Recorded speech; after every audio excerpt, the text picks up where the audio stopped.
In this video, I will show you how to watch movies with friends online. So, let's get started.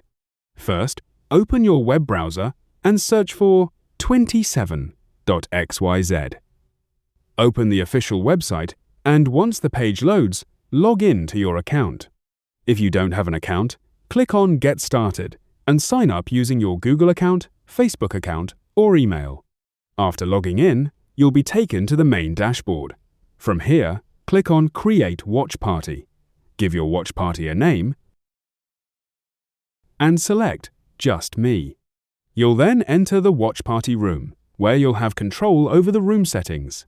You can adjust the settings if needed, or simply leave everything as default and close the settings.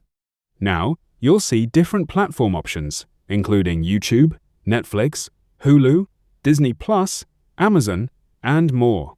For example, if you want to watch a YouTube video together, open YouTube, find the video you want to watch, and copy its link. Go back to your watch party room, paste the video link into the provided field, and click Send. The video will then load inside your watch party room. To invite your friends, click Copy Link in the upper right corner and send the invitation link to them. Once they open the link, they can join your room and watch the video together with you in real time. And that's how you can watch movies or videos with your friends online. If you found this video helpful, subscribe to our channel.